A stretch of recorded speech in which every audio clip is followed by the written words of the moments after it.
Hello guys, ഇന്ന് ഞാൻ ചെയ്യുന്ന ഓരോ കാര്യങ്ങളാണ് നിങ്ങളോട് ഷെയർ ചെയ്യാൻ പോകുന്നത്. അത് രാവിലെ എൻ്റെ പല്ല് തേച്ചു, പിന്നെ കുറച്ച് നേരം ഇന്ന് എൻ്റെ സെൽഫ് പ്രെയർ ആയിരിക്കും. അത് കഴിഞ്ഞിട്ടാണ് ഞാൻ അടുക്കളയ്ക്ക് പോയി ചായയൊക്കെ ഉണ്ടാക്കത്തുള്ളൂ. അത് കഴിഞ്ഞ ശേഷം ഇന്നത്തെ എന്തൊക്കെ കാര്യങ്ങൾ ചെയ്യണമെന്ന് ഞാനിങ്ങനെ ബുക്കിലെഴുതും. അതിൻ്റെ ഇടയ്ക്ക് എൻ്റെ കൊച്ചും ഇങ്ങനെ എണീറ്റ് വന്നു. അവളോട് ഇങ്ങനെ സംസാരിച്ചു കാര്യങ്ങൾ ഓരോന്നും ഞാൻ എഴുതി വെച്ചാലുള്ളൂ, അല്ലെങ്കിൽ ഞാൻ മറന്നുപോകും. എല്ലാം എഴുതി കഴിഞ്ഞ ശേഷം ഞാൻ നേരെ തുണി മടക്കാനൊക്കെ പോയി. കാരണം ഒരു ലോഡ് തുണിയുണ്ട്, അതുകൊണ്ട് ഞാൻ കുറച്ച് മടക്കി വയ്ക്കുവാണെങ്കിൽ ഇച്ചിരി ഈസി ആവുമെന്ന് വിചാരിച്ചു.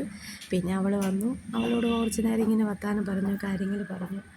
അങ്ങനെ അവളും കൂടെ വന്നു എന്നോട് മിണ്ടി സംസാരിച്ചു. ഞങ്ങൾ പിന്നെ മൂത്ത കൊച്ച് വരുന്ന മുമ്പ് എനിക്ക് അടിച്ചു വരാനും തുടയ്ക്കാനും ഒക്കെ ഒത്തിരി ഉണ്ടായിരുന്നു.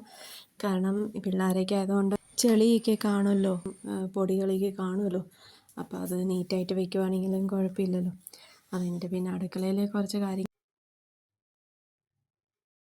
പിന്നെ ചോറും മീൻ കറിയൊക്കെ എനിക്ക് വെക്കാനുണ്ട്. അതൊക്കെ എല്ലാം സെറ്റ് ചെയ്യുമായിരുന്നു. മോന് സ്കൂളിൽ വിട്ട് വന്നു കഴിയുമ്പം എനിക്ക് പിന്നെ അടുക്കള കാര്യം ഒന്നും ചെയ്യേണ്ട. അവൻ്റെ ഹോംവർക്ക് ചെയ്യുന്ന കാര്യങ്ങളും മാത്രം, പിള്ളേരുടെ കാര്യം മാത്രം ശ്രദ്ധിച്ചാൽ മതി.